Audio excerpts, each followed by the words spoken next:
हर किसी को खुश रख पाना असंभव है। हेलो, मैं हूं पुरुषोत्तम राज। मैं आप लोगों से ये पूछता हूं कि क्या आप अपने जीवन में हर किसी को खुश रख सकते हैं? देखिए, जब बच्चा पैदा होता है उसे ये पता नहीं होता कि उसे जीवन में क्या करना चाहिए और क्या नहीं करना चाहिए, क्योंकि वो बच्चा होता है, इसीलिए हम उसे बच्चा कहते हैं। वो पूरी तरह से निर्भर रहता है अपने माता पिता के ऊपर एवं अपने परिवेश के ऊपर। थोड़ा समय लगता है, पहले वो अपने आसपास के परिवेश को देखता है, समझता है कि जीवन में क्या चीजें चल रही हैं, और धीरे धीरे जब वो थोड़ा सा बड़ा होता है तब उसके जीवन में एक ही कोशिश रहती है कि वो सबको खुश रख सके। घर में भी माता और पिता दो होते हैं। माता के ज्यादा नजदीक रहें तो पिता बोलता है कि माँ का लाडला हो गया, और पिता के ज्यादा नजदीक रहें तो माँ बोलती है कि ये तो पिता का लाडला है। फिर जब हम थोड़ा बड़े हो जाते हैं, घर से बाहर निकलने लग जाते हैं, हमारे बहुत सारे फ्रेंड्स हो जाते हैं, हमारे आस पड़ोस में हमारे पड़ोसी होते हैं, हमारे फ्रेंड्स रहते हैं। अगर मैं किसी एक पड़ोसी से बात करता हूं, ज्यादा बात करूं, तो दूसरा ये कहता है कि अरे इसकी तो उसके साथ बहुत गहरी दोस्ती है।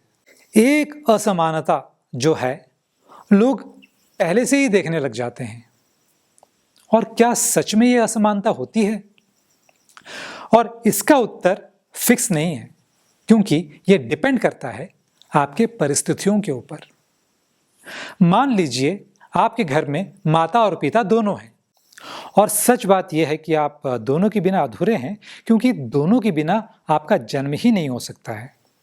आप दोनों से इक्वल प्यार करते हैं, लेकिन हो सकता है आपके पिता ज्यादा स्ट्रिक्ट हों या आपको ज्यादा खड़ूस लगते हों उनके स्ट्रिक्टनेस की वजह से, और आप इसकी वजह से माँ के पास ज्यादा रहते हों, माँ के पास ज्यादा चले जाते हों। या हो सकता है कि आपकी माँ थोड़ी ज्यादा सख्त स्वभाव की हो और आप अपने पिता के पास ज्यादा चले जाते हों सिर्फ बचने के लिए। लेकिन आप किसके पास रह रहे हैं, इससे इस बात का कभी भी पता नहीं लगाया जा सकता कि आप किसको ज्यादा प्यार करते हैं। देखिए, मैं तो बचपन से ही पिता से थोड़ा दूर ही रहा करता था, क्योंकि पिताजी बहुत ज्यादा स्ट्रिक्ट थे। लेकिन इसके बावजूद भी मैं मां से ज्यादा अपने पिता से बहुत ज्यादा प्यार करता था। आप बाहर से किसी भी चीज का अनुमान नहीं लगा सकते हैं। किसी भी चीज को देखकर आप ये अनुमान कतई नहीं लगा सकते हैं कि क्या सही है क्या गलत है। लेकिन फिर भी समाज आपका आंकलन करते रहता है, आपको नापता है, आपको तोलता है, आपकी हरकतों को देखता है, आपके कामकाज को देखते रहता है। आपको नापता है, आपको तोलता है, आपकी हरकतों को देखता है, आपके कामकाज को देखते रहता है। आपके जीवन में भी कई बार ऐसी परिस्थितियां आई होंगी।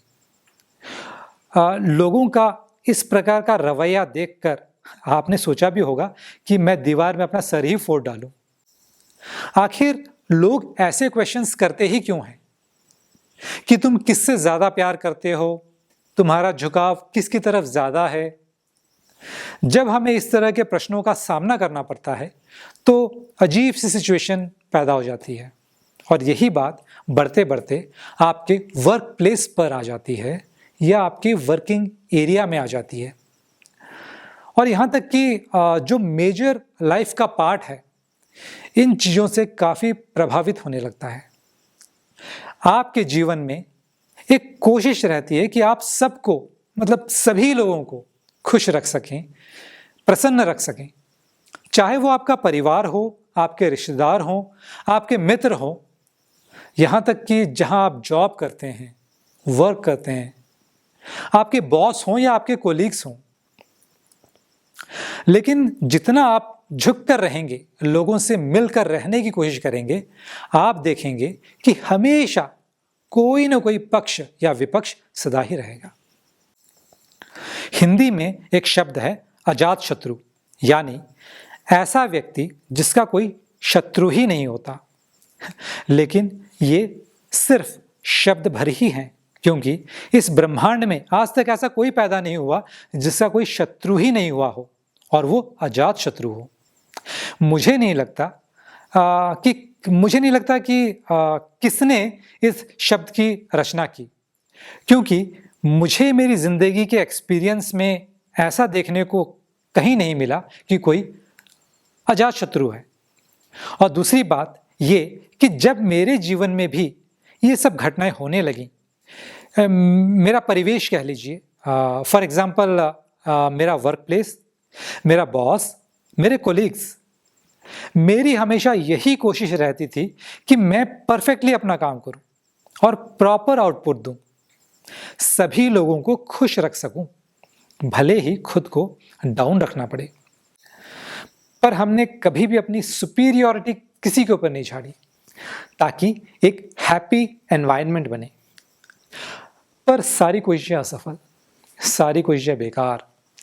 कभी कभी ऐसा लगता था कि ये लोग सच में इंसान भी हैं या नहीं, इनके अंदर दिल भी है या नहीं, और ये ये बातों को समझ भी पाते हैं, इनको बातें समझ भी आती है या नहीं। लेकिन कोई फायदा नहीं हुआ। हमारा शोषण पे शोषण करते जाते हैं, हम टेंशन में आते जाते हैं और डिप्रेशन की सिचुएशन में पहुंच जाते हैं, और इतना बुरा हमारा हाल हो जाता है, लगता है कि इस दुनिया में शायद हम ही अनफिट हैं, शायद हम ही सबसे बुरे हैं। अच्छे होते हुए भी हमारी अच्छाइयां ही हमको डुबोने पर जुटी हुई हैं। ऐसी सिचुएशन आपके जीवन में भी आई होंगी, या हो सकता है आ सकती हैं। हमने अपने जीवन में ऐसी सिचुएशन को फील किया, इतना फील किया कि हम टूट से गए, इतना हार गए कि लगा कि ये जिंदगी बेकार है और अब कुछ किया ही नहीं जा सकता। लेकिन तब एक मेरे जीवन में घटना घटी। मेरा किसी व्यक्ति के पास जाना हुआ। वो मेरे जीवन में एक स्पेशल व्यक्ति थे। मैं उनके बारे में ज़्यादा जिक्र तो नहीं करना चाहूँगा, पर उनकी बहुत सारी बातों में से कुछ बातें आपसे शेयर ज़रूर करूँगा। उन्होंने एक छोटी सी बात कही कि आप सबको खुश इसलिए नहीं रख सकते क्योंकि इस संसार में करोड़ों लोग हैं, उनके करोड़ों विचारधाराएं हैं, करोड़ों मस्तिष्क हैं, पर तुम्हारे मस्तिष्क के साथ मिलते जुलते कुछ सैकड़ों या हजारों लोग ही हो सकते हैं। मैं प्रकृति की बात कर रहा हूं। इसका उदाहरण भी प्रकृति में है कि मान लीजिए कि एक जैसे केले हर खेत में लगते हैं, सब केले ही होते हैं, पर वो एक जैसे कभी नहीं होते। अगर आपको मिलता जुलता केला भी ढूंढना पड़े तो आपकी अति हो जाती है। आप एग्जैक्ट मिलान नहीं कर सकते। आप ये कह सकते हैं कि 80%, 90%, 95%, 98% ये केला एक दूसरे से मिलता जुलता है। तो एक छोटी सी बात है। इसीलिए आपको जीवन में एक्सपीरियंस से ये समझा रहे हैं कि आप 100% अजात शत्रु तो नहीं हो पाएंगे। कोई आपकी आलोचना ना करे, कोई आपको बुरा ना बोले, कोई आपका दुश्मन ही ना हो, ऐसा तो कल्पना भी मत करना। बस उन लोगों की तलाश करना जो ज़्यादा से ज़्यादा आपको मैच करते हों, ज़्यादा से ज़्यादा आपसे मिलते जुलते हों, ताकि आप डिप्रेशन की दौर में ना जाएं।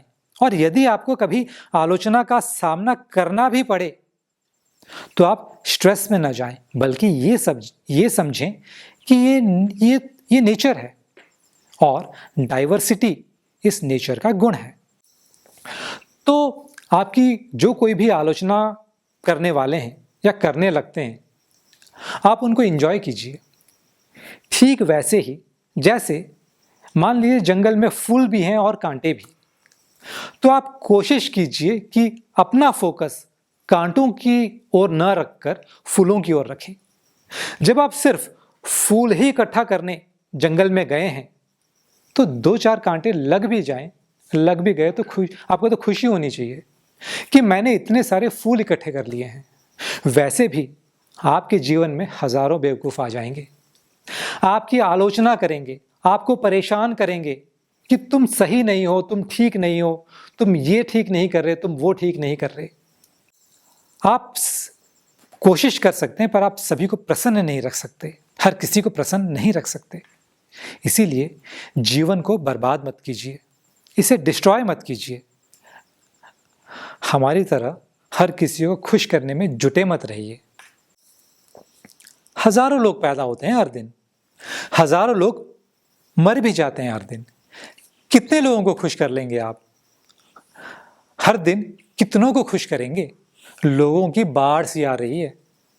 बस जो सूत्र मैंने सीखा था उससे मेरे जीवन में सुख आया है, परिवर्तन आया है, वही मैं आपको बता रहा हूं, वही शेयर कर रहा हूं।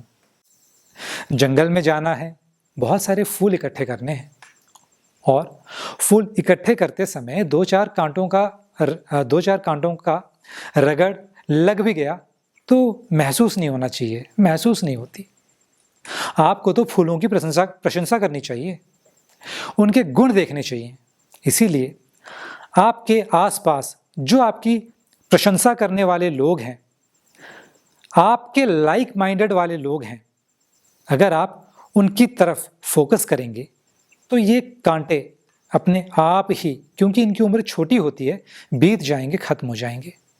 लेकिन कांटे तब आपको बड़े और तीखे लगते हैं जब आप उनसे डरने लगते हैं, उन पर आप ज्यादा फोकस करने लगते हैं, उनको बड़ा मानने लगते हैं। याद रखिए, इस दुनिया में कोई बड़ा नहीं होता है। जब इस पृथ्वी पर भगवान साक्षात आकर भी सदा पृथ्वी पर नहीं रह पाते तो इनकी क्या उम्र है और आपकी भी क्या उम्र है। आपके पास टाइम बहुत कम है, आपको तो अपने जीवन में हैप्पी लाइफ जीना है, तो आप अपना टाइम, समय वेस्ट मत कीजिए। स्वयं को हैप्पी कीजिए, स्वयं को हैप्पी रखिए, हैप्पी थॉट्स के साथ, क्रिएटिविटी के साथ, विजडम के साथ और प्रॉपर नॉलेज के साथ।